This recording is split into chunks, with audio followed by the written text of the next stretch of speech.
বাড়িতে জানিয়ে drone order করা উচিত ছিল। আমি তো জানতাম যে তুমি বাড়িতে হয়তো কথা বলেছো, রাত্রেবেলা আমি ফোন করেছি, দেখলাম তোমার বাবা ধরলো, তুমি বাড়িতে বলোনি। এরকম করতে নেই ভাই, এরকম করবা না, বুঝলে?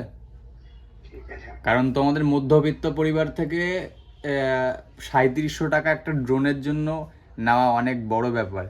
আমরা বলে টাকা রিটার্ন দিচ্ছি, অন্য জায়গাতে দিত? তুমি নিজে নিজে বলো, টাকা রিটার্ন দিত কি? টাকা রিটার্ন দিত না। কিন্তু তুমি ভেবেছিলে যে আমরা টাকা রিটার্ন দেব? তো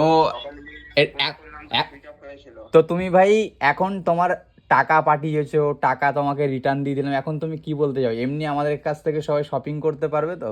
বিশ্বস্ত তো? ঠিক আছে ভাই, মন খারাপ করো না, তুমি একটু বড় হও, তোমাকে আমি অল্প কিছু ডিসকাউন্টের ড্রোন দিয়ে দেবো, যেহেতু তুমি বাড়িতে অনেক বকাঝকা শুনেছো। এটা আমার তরফ থেকে, ঠিক আছে? পরে তুমি টাকা জোগাড় করো যখন বড় হবে, ঠিক আছে? বড় হওয়ার পর ওকে, আমাদের দোকান তো থাকবে, তখন তুমি বলো, আমি তোমাকে কমে দিয়ে দেবো, ওকে?